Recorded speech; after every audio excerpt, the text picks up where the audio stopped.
Bien, jóvenes, regresamos, 12:10 en punto. Les había comentado que íbamos a rápidamente explicar el mapa que tenemos al frente. Con color celeste, los territorios cedidos a Ecuador. De color rojo en el norte, a Colombia. Con Brasil aparecen en tono amarillo. Y son dos territorios. Uno en el norte, cedido durante el gobierno de Echenique a mediados del siglo XIX, y el otro más extenso, que corresponde prácticamente al territorio conocido como el Acre, que corresponde a lo dispuesto por el Tratado Velar de Río Branco, firmado durante el primer gobierno de Leguía.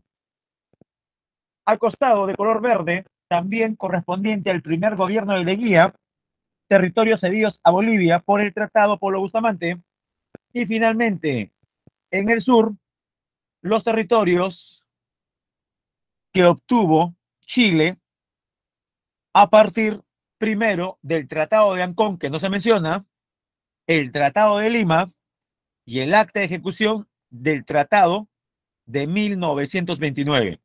Bueno, jóvenes, hablaremos de cada frontera en este momento.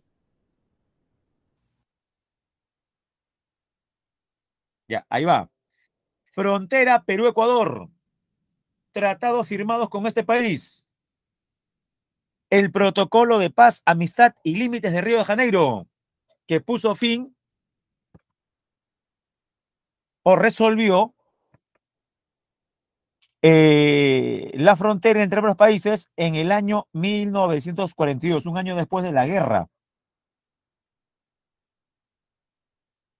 Acta Presidencial de Brasilia, segundo gobierno de Fujimori, 1998.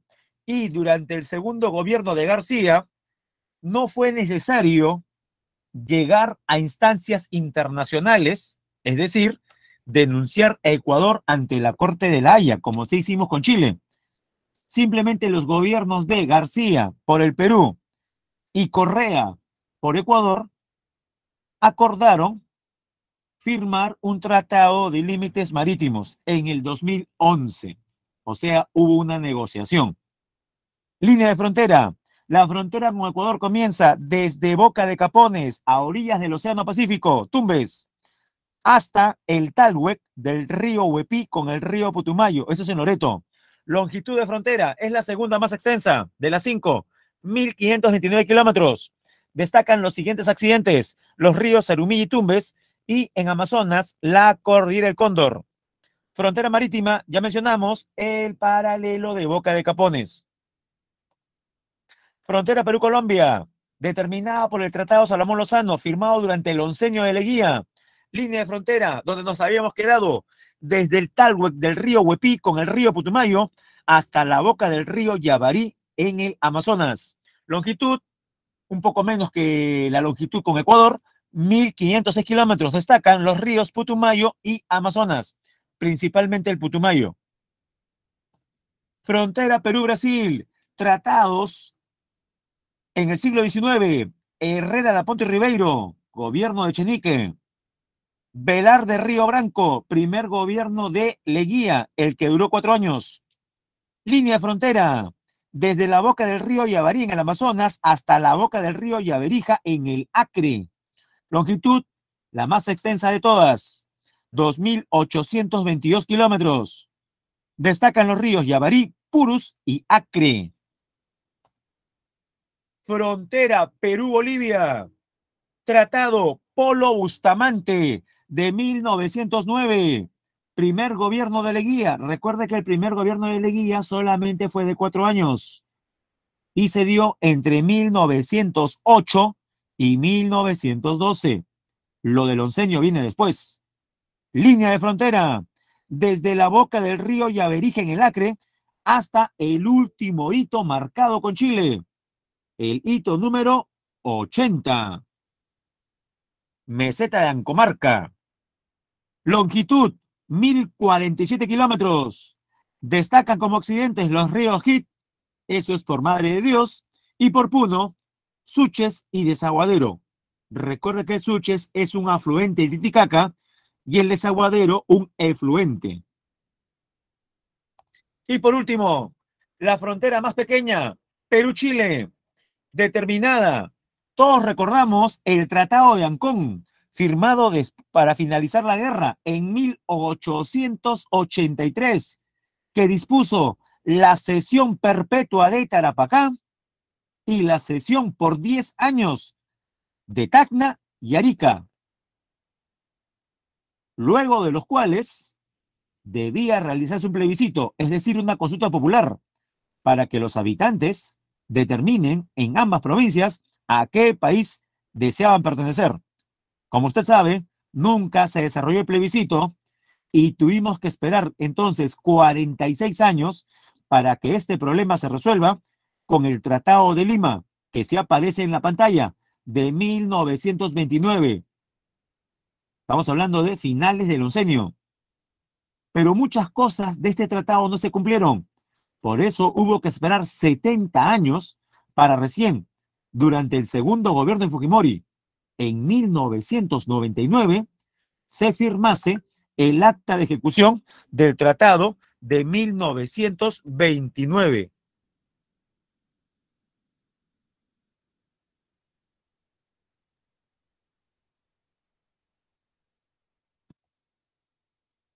Línea de frontera, desde el hito número 80, en la meseta de Ancomar, que se cierra de Tacna, hasta el punto Concordia. Longitud, la menor de todas, 169 kilómetros. Destaca como accidente la cadena denominada Sierra de Guaylillas. Frontera marítima. Recordemos que la frontera marítima entre Perú y Chile fue determinada no por un tratado negociado entre ambos países, sino por una resolución de la Corte Internacional de Justicia de las Naciones Unidas, también conocida como la Corte de la Haya. Esa que dispuso que la frontera sea una línea que se proyecta desde el hito número 1 de la Concordia, desde la marea baja, hasta las 80 millas marinas, a partir de las cuales se marcaría una línea equidistante a las costas de ambos países. Esto lo veremos mejor con un mapa después. La frontera como factor de desarrollo e interacción. Uno menciona el término frontera y piensa en la palabra separación, cuando no debería ser así. La frontera peruana no constituye solamente la línea que delimita la soberanía nacional, sino es un espacio de interacción y actuación compartida con los vecinos. Es el escenario, la frontera, donde se desarrollan dinámicos procesos sociales, culturales y económicos, donde intervienen no solo personas y organizaciones públicas y privadas peruanas, sino también de los países vecinos. Existen tres categorías de espacios fronterizos. La más pequeña, área de frontera. La mediana, que es el nexo entre las dos, entre las tres, zona de frontera. Y la más extensa, región fronteriza. Hablemos de la más pequeña, el área de frontera. ¿Qué es el área de frontera? Es la manifestación tangible del fenómeno fronterizo a escala local. Es lo que usted observa cuando cruza la frontera. Características. Por ejemplo, en el área de frontera se da el funcionamiento de los pasos de frontera. También contiene los servicios vinculados a ellos, como control y registro de tráfico, infraestructura y servicios complementarios como cambio de moneda, telecomunicaciones, guarnición militar, puesto de vigilancia policial. En la imagen, en la foto, el puesto de vigilancia fronterizo de la Policía Nacional del Perú, Santa Rosa. A ver, jóvenes, los que tienen vista de halcón, en la foto de la derecha, nota usted las siglas P, V, F, PNP. ¿Logra usted leer en la pared, debajo de la primera ventana, esas letras? Ángel sí. ¿Los demás también? P, V, F, PNP. Jóvenes, está fácil. ¿Qué significará PVF? PVF. Puesto de vigilancia. ¿Y la F de qué será? puesto de vigilancia, ajá, fronterizo. ¿De quién? De la Policía Nacional del Perú. O sea, en la frontera, en el área de frontera está presente tanto el ejército como la policía. El ejército con su guarnición militar y la policía con su puesto de vigilancia.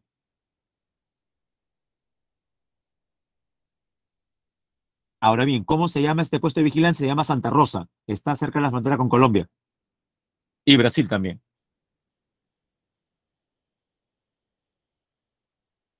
Zona de frontera. Es un espacio más extenso que el área de frontera, donde existen centros urbanos. O sea, en la zona de frontera ya hablamos de ciudades, hablamos de provincia, dotados de equipamientos básicos que faciliten la ejecución de acciones de desarrollo, ofreciendo soporte al área de frontera. Constituye, por lo tanto, un nexo entre el área de frontera y una región política. En la imagen, la Municipalidad Provincial de Sullana, que es una provincia fronteriza, en Piura. Y por último, el espacio fronterizo más extenso, que coincide con las unidades subnacionales de mayor tamaño, es decir, las regiones. La región de frontera es el ámbito subnacional de programación y gestión del desarrollo. Coincide con los límites de las unidades político-administrativas mayores, es decir, las regiones. Sus rasgos esenciales son vinculación entre sus habitantes, organización de actividades regionales, integración con el exterior e interior, dinamismo. Ahora hay que diferenciar dos conceptos que se complementan: desarrollo e integración fronteriza. ¿Qué es el desarrollo? Es el proceso necesario e impostergable de incorporación de las fronteras al patrimonio activo del país mediante iniciativas, acciones, estrategias nacionales llevadas a cabo por entidades públicas y privadas, orientadas a objetivos y estrategias integrales de desarrollo de una manera sostenida. Ejemplo, la noticia que vemos a la derecha: Boca toma La Palma en Tumbes, potenciará cultivos de pequeños productores. Por ejemplo, apoyar a la población fronteriza con obras de irrigación. ¿Qué es, en cambio, la integración fronteriza? Es el proceso orgánico acordado por dos estados en sus espacios fronterizos colindantes, cuyo objeto es promover el desarrollo sobre la base del aprovechamiento complementario, o sea, los dos, de sus potencialidades, recursos, costos y beneficios compartidos. Al costado, ejemplo, el proyecto especial binacional, porque involucra a dos países: Puyango-Tumbes, proyecto entre Perú y Ecuador. Y no olvide que la integración fronteriza no es posible sin el desarrollo fronterizo. Y lo último, jóvenes, nuestro mar territorial, al cual también llamamos, en honor a nuestro máximo héroe, ¿mar de qué? Al mar peruano también le llamamos mar de Grau. Jurídicamente le decimos mar territorial. ¿Qué dice el artículo 54 de la Constitución? Dice: el dominio marítimo del Estado peruano, se entiende, comprende el mar adyacente a sus costas, así como su lecho y subsuelo, hasta la distancia de, escríbalo por favor, que nunca se le olvide, según nuestra Constitución, ¿cuánto es el ancho de mar peruano que tenemos? ¿Cuántas millas de soberanía son las que ejercemos? 200. Medidas desde la costa. Profe, ¿no dice eso? Bueno, ya, dice medidas desde las líneas de base, o sea, desde la costa. En su dominio marítimo, el Estado ejerce soberanía y jurisdicción. Pero, jóvenes, ¿en qué marco legal nos basamos para decir que tenemos 200 millas de mar territorial? Son dos. Primero, y esto es obra del expresidente José Luis Bustamante Rivero, que el 1 de agosto de 1947, mediante el Decreto Supremo número 781, presentó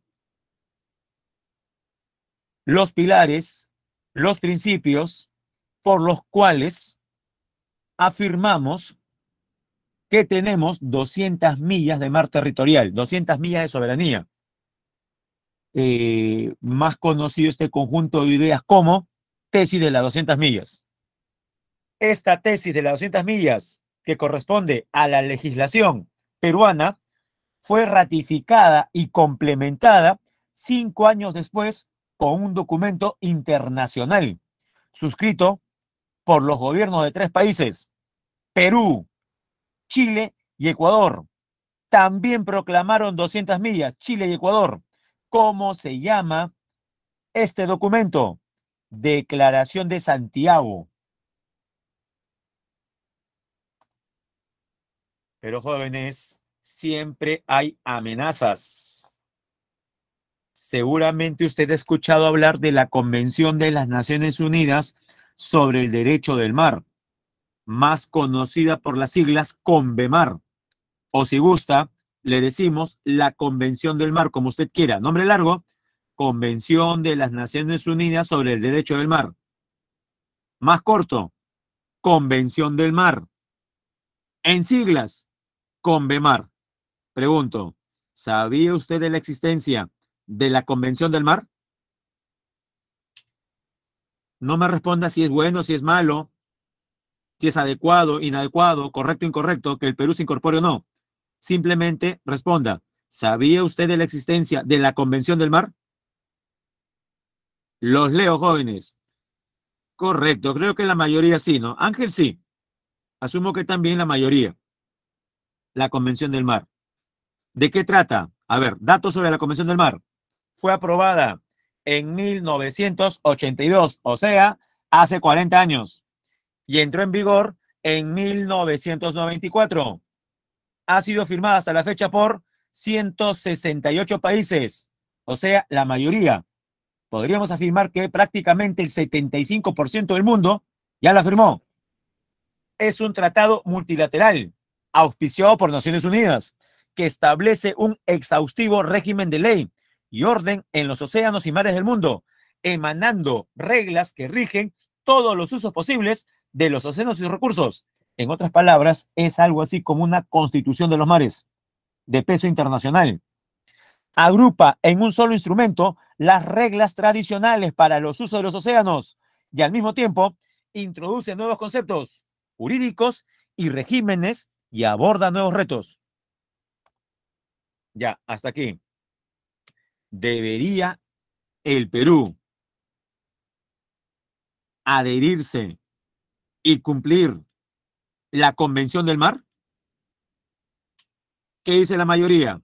Antes que responda sí o no, veamos qué es lo que dispone la CONVEMAR.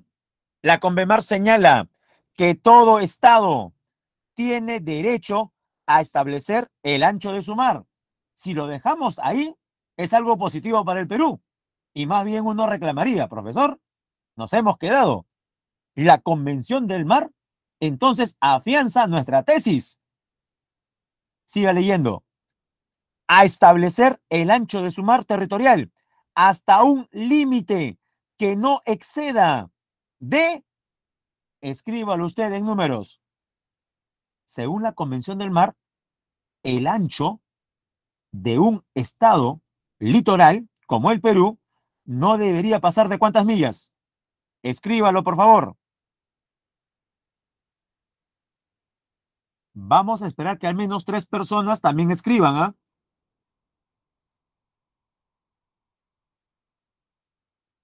Y así me cercioro de que están atentos y no haciendo otras cosas. Gracias, Carmencita. Gracias, Ángel. A ver, un compañero más. Según la Convemar, el ancho no debe pasar de ¿cuántas millas?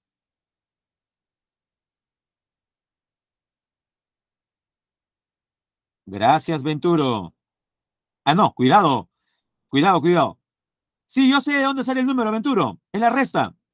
188 más 12 da 200, pero la pregunta es primero, según la Convención del Mar, los países ribereños no pueden exceder ¿de cuántas millas?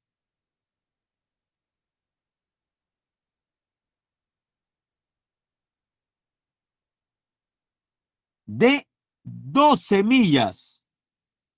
Si el Perú se adhiere a la Convención del Mar, y ahí sí sería correcta su respuesta, Venturo, ¿cuántas millas perderíamos?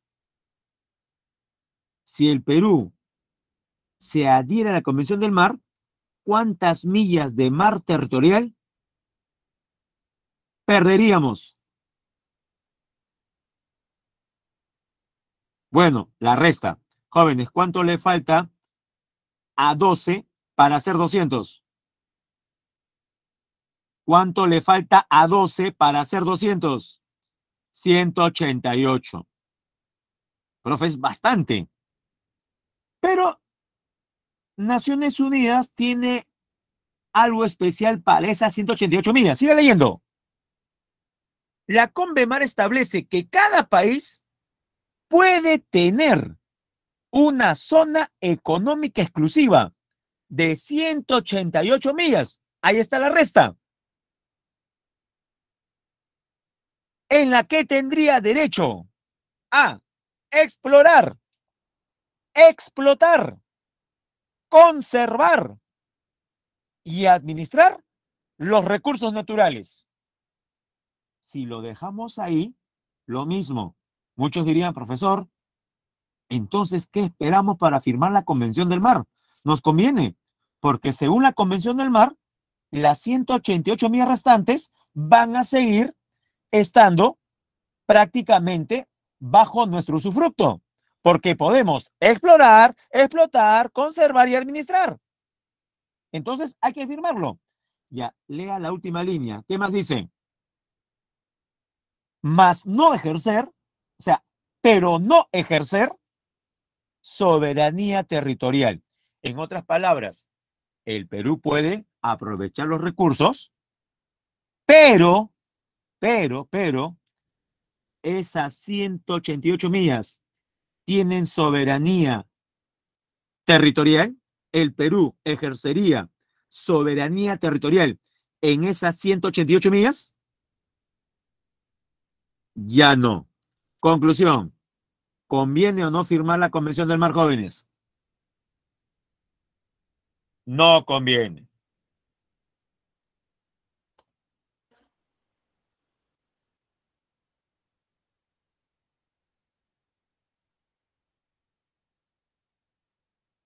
Correcto, Ángel. En las 188 millas, si bien es cierto el Perú puede explorar, explotar, también lo pueden hacer otros países de la Convención.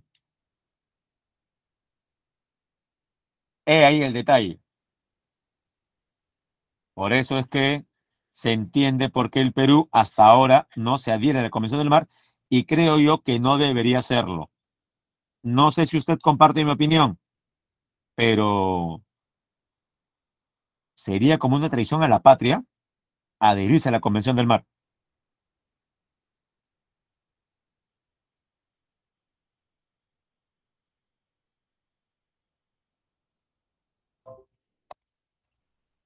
Y lo último, hasta hace algunos años tuvimos un problema con Chile que no aceptaba un límite marítimo con nosotros, o en todo caso estipulaba que no había nada que conversar. Bueno, finalmente, la Corte de la Haya fijó el 27 de enero del 2014 los límites fronterizos entre Perú y Chile.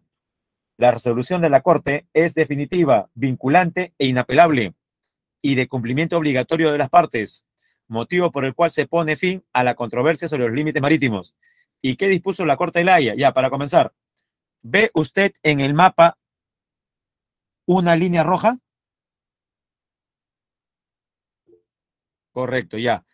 Esa fue la posición peruana. Lo que usted ve de rojo en diagonal, esa fue la posición del Perú en la Corte de la Haya. Ahora, ¿ve usted un paralelo horizontal que sale de Tacna y que dice 80 millas? ¿Ve usted una línea negra? También. Ya, esa fue la posición chilena, un paralelo. O sea, para Perú, la frontera era un equidistante, que está de rojo, una diagonal. Y para Chile, un paralelo. Finalmente, jóvenes, entre el paralelo que propuso Chile y la diagonal que propuso el Perú, la Haya le dio la razón total a alguno de los dos países. Jóvenes, que el mapa hable. La horizontal negra, posición chilena. La diagonal roja, posición peruana. La Haya normalmente suele ser salomónica, es decir, no le da la razón completamente a un país. ¿Qué decidió la Corte de la Haya? Que de todo ese triángulo, de todo el triángulo que usted ve ahí, la mayor parte corresponde al Perú. Usted ve que dice ahí 57,3%, 21.928 kilómetros cuadrados. Ya, va a decidir que la frontera primero sea un paralelo de 80 millas, no de 200, y luego una diagonal. O sea, del 100% del triángulo que el Perú quiso obtener, obtuvo más o menos de la mitad. Del 100% del triángulo, el Perú obtuvo más de la mitad. ¿Cuánto? 57,3%. 57, claro, 7% más de 50. 57,3. Es por ello que cuando salió la resolución, muchos medios de comunicación peruanos dijeron que le habíamos ganado a Chile. Claro, obtuvimos mayor porcentaje de la mitad. Pregunta, jóvenes. Pregunta número uno. Relacione objetivos con ejemplos. Objetivo administrativo, ¿cuál sería? La B, modernizar los procesos burocráticos asegurando la adecuada prestación de servicios. Sería 1 con B. Político, incrementar la eficiencia del Estado mediante la distribución ordenada de competencias públicas. Sería 2 con D. Económico, con la A, impulsar la inversión privada. Y 4, social, con la C, promover la mejora progresiva de las condiciones de vida de la población para superar la pobreza. Jóvenes, en la 1 entonces, ¿hay o no hay clave? Sí, la clave es la letra A. 1B, 2D, 3A y 4C. 2.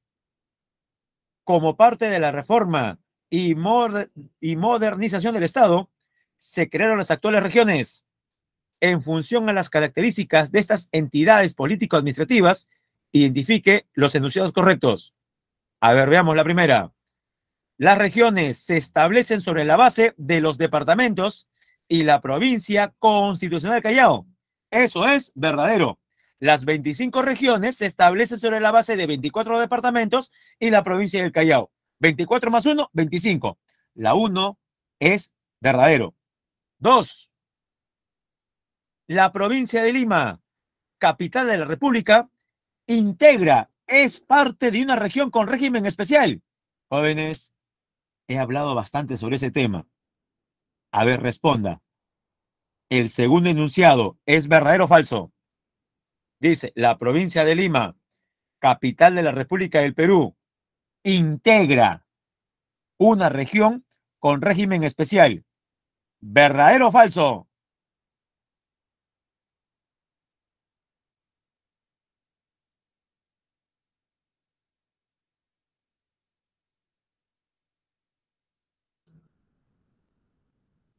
Jóvenes, la segunda, ¿es verdadero o falso? Ángel dice que es verdadero. ¿Alguien más? El segundo enunciado, ¿es verdadero o falso? Dice, la provincia de Lima integra una región con régimen especial. Cuidado que no está diciendo que la provincia de Lima tenga régimen especial, ¿ah? No dice eso. Dice, la provincia de Lima integra, o sea, es parte de una región con régimen especial. Jóvenes, lo hemos dicho un montón de veces. ¿La provincia de Lima pertenece a alguna región?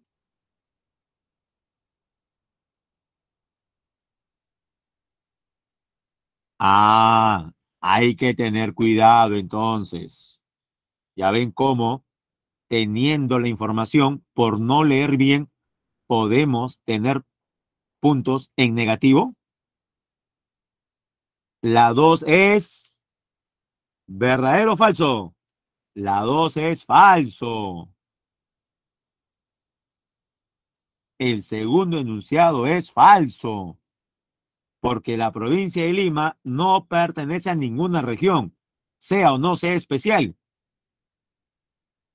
3. El número total de regiones administrativas que conforman el territorio nacional no es definitivo, verdadero. Puede variar, porque algunas regiones podrían fusionarse en el futuro. 4. Las regiones gozan de autonomía en la demarcación de sus territorios. Eso de por sí es falso, porque quien establece la demarcación es el Congreso. Y todavía lo hace más falso lo que viene. Y dice, las regiones pueden declarar su independencia.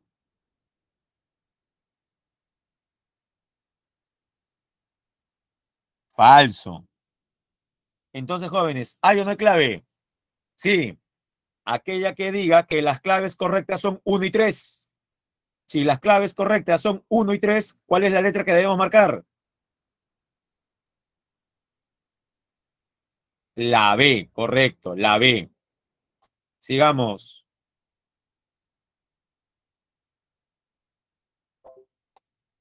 3.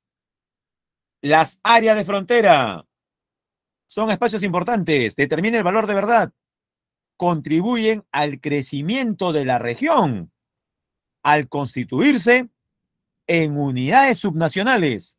Pregunto yo, ¿las áreas de frontera son unidades subnacionales? Falso.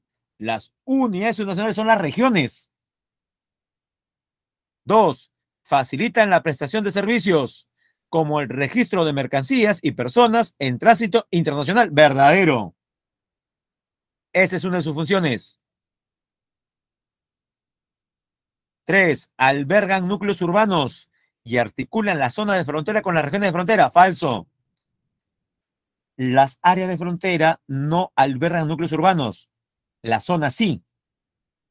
Y 4. Alojan pequeñas guarniciones militares que vigilan la integridad del territorio nacional. Verdadero. La clave en la 3 sería la letra D. Falso, verdadero, falso, verdadero. Y la última. Sobre el mar de Grau y sus límites. ¿Qué es correcto? Se estableció con la suscripción del Tratado de Lima y su acta de ejecución. Falso. El Tratado de Lima y el acta de ejecución posterior corresponden a la frontera terrestre con Chile.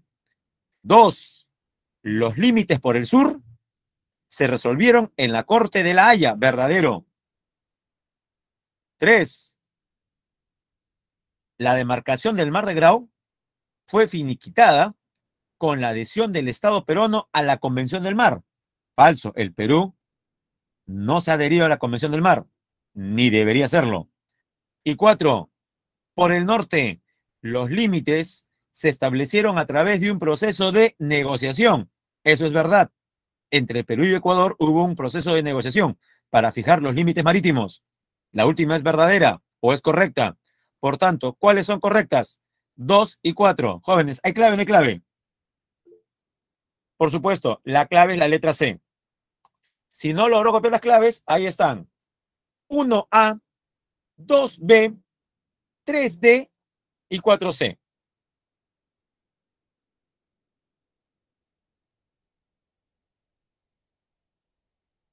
Vamos ahora a presentar nuestro material de educación cívica. Ya, mientras tanto, jóvenes, les hago recordar lo siguiente. La semana pasada vimos cuántos órganos autónomos. La semana pasada, de los 10 en total que existen, vimos cuántos órganos autónomos. 3, el BCR, la SBS y la Contraloría. Recuerde, esas tres entidades corresponden a órganos especializados en materia que BCR, SBS y Contraloría. ¿Especializados en qué materia?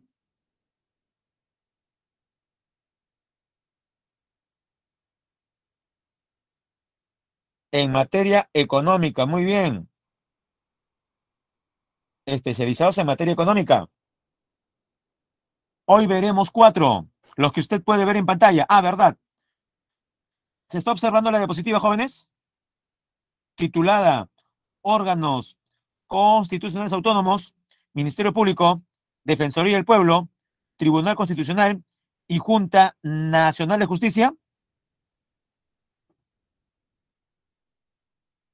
Para seguir con la explicación. Gracias, Milagritos. Se está observando. Gracias, Ángel. Muy bien.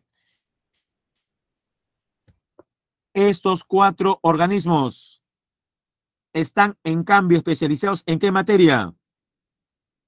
¿Económica, jurídica o electoral?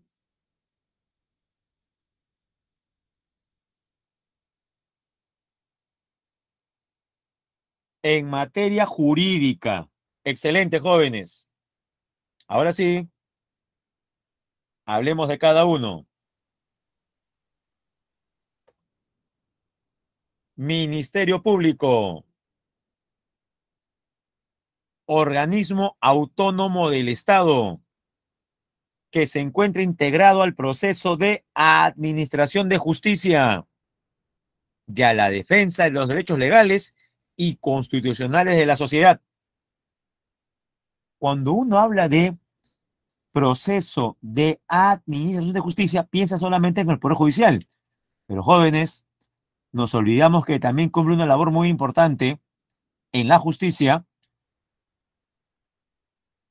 la que realizan los fiscales.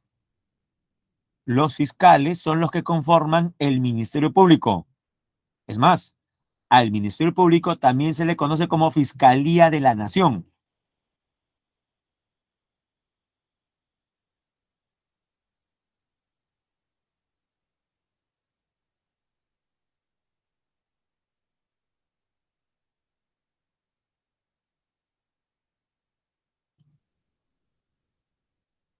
¿Quién conduce el Ministerio Público? ¿Quién lo preside? ¿El fiscal o la fiscal de la Nación? En este caso, la fiscal, la doctora Liz Patricia Benavides Vargas. ¿Y cómo llega a ese cargo? El fiscal o la fiscal de la Nación es elegido o elegida por la Junta de Fiscales Supremos. Su cargo dura 3 años, pero puede ser prorrogable o sea extendido 2 años más por reelección. Funciones de la Fiscalía de la Nación. Promueve la acción judicial en defensa de la legalidad, o sea que se respete el Estado de Derecho. 2, vela por la independencia de los órganos jurisdiccionales, es decir, de los diferentes niveles del Poder Judicial, y la recta administración de justicia. 3, representa a la sociedad. Nosotros somos parte de la sociedad en los procesos judiciales. Jóvenes, espero que usted nunca esté inmerso en un proceso judicial, pero uno nunca sabe. Profe, pero tomando en cuenta la inseguridad, sí es probable que alguno de nosotros sea parte de un proceso judicial, como víctima, claro, como denunciante. Si usted es víctima de un robo y se logra atrapar al ladrón, pregunto yo, ¿corresponde o no que se realice un juicio al respecto? Por supuesto, juicio en el cual seguramente usted, como persona agraviada, va a participar y va a asistir. Dígame, usted como persona agraviada que quiere que se cumpla justicia y se castigue a ese ladrón, recurrirá a los servicios de un abogado? Y la respuesta es sí. Usted recurriría a los servicios de un abogado.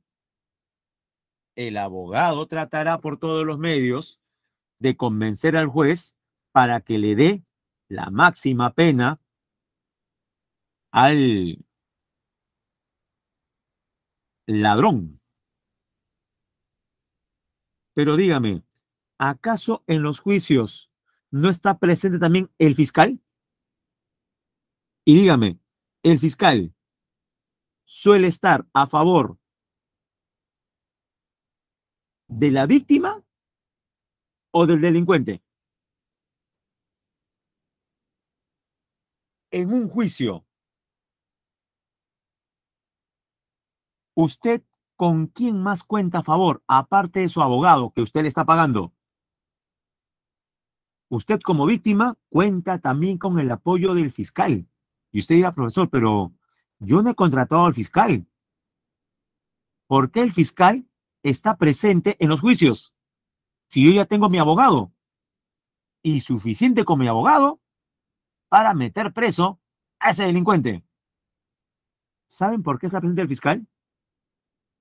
Por más que usted no lo haya contratado, porque usted es parte de la sociedad. O sea, usted en ese juicio está representando a todos los peruanos que son víctimas de robos. Y como la idea es que eso no se vuelva a repetir, el fiscal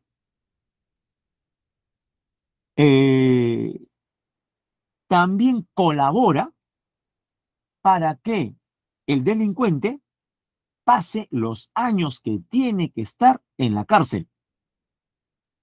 Él es el que investiga, es el que busca las pruebas y es el que hace la denuncia y pide también reparación civil. Entonces ya sabe, el fiscal representa a la sociedad en los juicios. 4. Conduce desde su inicio la investigación del delito. Los jueces no investigan. Los que investigan son los fiscales desde el inicio. Por tanto, decimos, tiene el monopolio de la acción penal pública. Además, propone la reparación civil. Profe, ¿qué pasa si el fiscal investiga y no encuentra pruebas contundentes? No le queda otra que archivar el caso.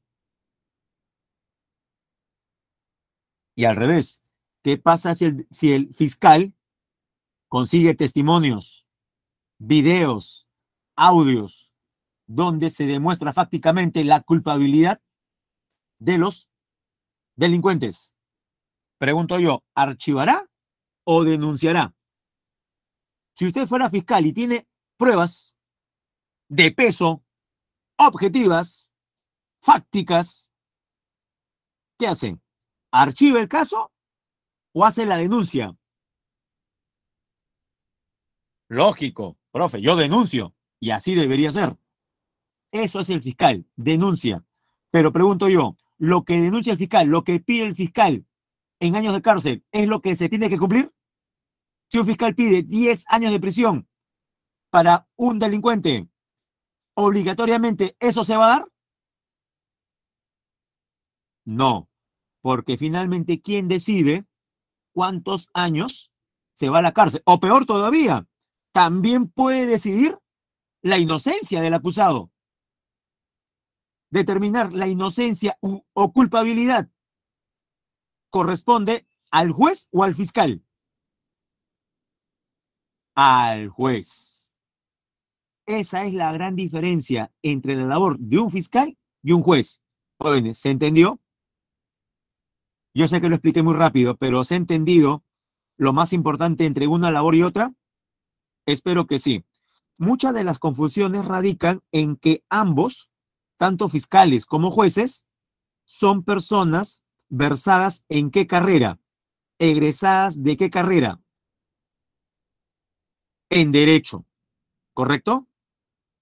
Pero son diferentes acciones las que toman. Los fiscales investigan y denuncian. Los jueces resuelven si es culpable o es inocente. Penúltimo, los fiscales ejercitan la acción penal de oficio o a petición de parte. Profe, no entiendo cómo es eso. Ya. ¿Qué pasa si una persona es víctima de violencia física y hace la denuncia en la fiscalía más cercana? Y a partir de esa denuncia, el fiscal decide investigar el caso. En el ejemplo dado, la acción del fiscal sería de oficio o a petición de parte. Cuando hay una demanda previa, cuando el agraviado ha hecho la denuncia en la fiscalía, lo que haga el fiscal después de la denuncia sería, correcto, Ángel, a petición de parte, porque había una denuncia. Pero usted sabe que hay un montón de gente que no denuncia, a pesar que es víctima de violencia, no denuncia. Profe, pero es parte de su derecho no denunciar, puede ser. Pero ¿qué pasa si la agresión, que no es denunciada, es captada por cámaras de vigilancia? Y en esta se nota claramente el rostro del agresor. Incluso también hay audios donde se escucha la forma en que se dirige a la víctima. Pregunto yo, con esas pruebas, pero sin denuncia de la víctima, con ese video, con esas imágenes contundentes, el fiscal podría iniciar la investigación y luego denunciar? ¿O solamente el fiscal trabaja cuando hay denuncia? ¿Qué cree usted? Correcto. Y cuando el fiscal decide sin que haya denuncia, pero basándose en pruebas como cámaras de video, hacer la investigación, diríamos que está actuando de oficio o a petición de parte. De oficio, correcto. Hay dos formas, de oficio o petición de parte. Y lo último, la Fiscalía emite dictámenes previos a las resoluciones judiciales en los casos que la ley contemple. Vamos al tercer organismo, Defensoría del Pueblo. Actualmente, ¿quién ejerce la Defensoría del Pueblo? Actualmente tenemos una defensora, Eliana Rebollar Añaños. Es la actual defensora del pueblo. ¿Qué es la Defensoría del Pueblo? Es un órgano autónomo y colaborador crítico del Estado que actúa con autonomía respecto a cualquier poder público o privado en nombre del bien común, o sea, el bienestar general y en defensa de los derechos de la ciudadanía. Cumple una función mediadora en la medida que actúa con la finalidad de llegar a una solución justa para el Estado y el particular, o sea, las personas, pero por sobre todo para estos últimos, las personas particulares. Sobre el defensor del pueblo, preside la Defensoría del Pueblo. Es elegido y removido por el Congreso de la República con el voto de los 2/3 de su número legal, o sea, por lo menos 87. El cargo dura 5 años, goza de inmunidad y no está sujeto a mandato imperativo. No desempeña funciones de juez o fiscal, ni sustituye a autoridad alguna. Funciones de la Defensoría del Pueblo, funciones del defensor del pueblo. Defiende los derechos constitucionales y fundamentales de la persona y la comunidad. Supervisa el cumplimiento de los deberes del Estado. Supervisa la adecuada prestación de los servicios públicos a la ciudadanía. Así que ya sabe, si hay un problema con la distribución del agua potable en su vecindario, podría usted acudir a la Defensoría del Pueblo. Tercer organismo, el TC, el Tribunal Constitucional, órgano supremo de interpretación y control de la constitucionalidad. Es decir, Si existen diferentes pareceres o interpretaciones sobre lo que significa un artículo de la Constitución, y para un grupo de congresistas significa A y para otro significa B, entonces, ¿quién debe en esos casos expresarse al respecto? El Tribunal Constitucional, máximo intérprete de la Constitución. Se le ha confiado la defensa del principio de supremacía constitucional, es decir, como supremo intérprete de la Constitución, lo que mencioné. ¿Cómo funciona el tribunal? Bueno, el máximo nivel en el Tribunal Constitucional es el Pleno, conformado por 7 miembros elegidos por el Congreso de la República por un periodo de 5 años. Los 7 miembros del TC, los 7 magistrados, gozan de inmunidad y no están sujetos a mandato imperativo. No hay reelección inmediata. Funciones del TC. Conoce en instancia única la acción de inconstitucionalidad, porque recuerde que son 6 garantías. La única que es vista por el Tribunal Constitucional solamente es la acción de inconstitucionalidad. Ahora usted dirá, profesor, pero yo he escuchado que algunos habeas corpus, algunas acciones de amparo, algunas habeas data y algunas acciones de cumplimiento también terminan en el TC. Sí, pueden ser vistas por el TC si previamente han sido denegadas por el Poder Judicial. Leo esto último. El TC conoce en última y definitiva instancia las resoluciones denegatorias, o sea, denegadas antes por el PJ. ¿De qué? De habeas corpus, acción de amparo, habeas data y acción de cumplimiento. Conoce el Tribunal Constitucional los conflictos de competencia o de atribuciones asignadas por la Constitución conforme a ley. Es decir, si un poder del Estado, se me ocurre el poder ejecutivo, tiene problemas para interpretar cierta ley o cierto artículo de la Constitución y hay algún tipo de controversia con otro poder del Estado, digamos, para el Poder Ejecutivo significa X y para el Congreso significa Z. ¿Quién tiene que dirimir ahí y decir la forma correcta de interpretar dicho artículo es de la siguiente manera? Es el Tribunal Constitucional. Y por último, la Junta Nacional de Justicia.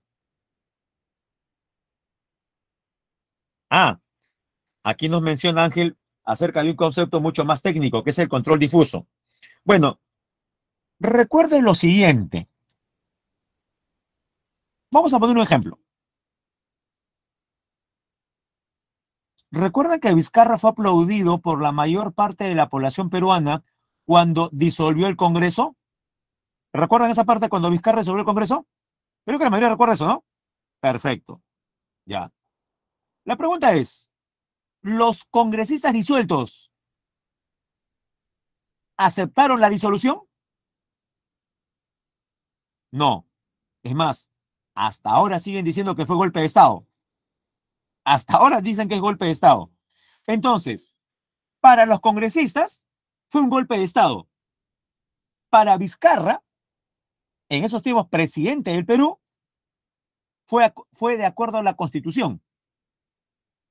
La pregunta es, en casos como ese, ¿el Tribunal Constitucional debería dar una respuesta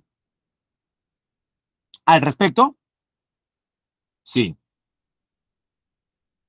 El problema es que lo dio después de 3 o 4 meses cuando la situación ya se había enfriado. Y en febrero, a pocas semanas del inicio de la pandemia y el encierro general en el Perú, recuerde, el Tribunal Constitucional de esa época sí dio una respuesta. A ver lo que recuerdan. Para el Tribunal Constitucional, la disolución del Congreso realizada por Vizcarra fue o no constitucional. ¿Qué fue? ¿Fue o no constitucional?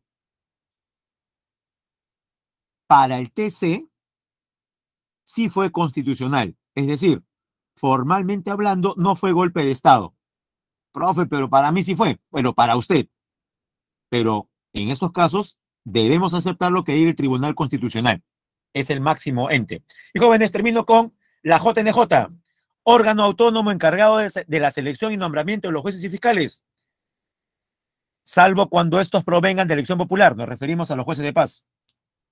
Se rige por ley orgánica. Composición: está conformada por 7 miembros titulares seleccionados mediante concurso público.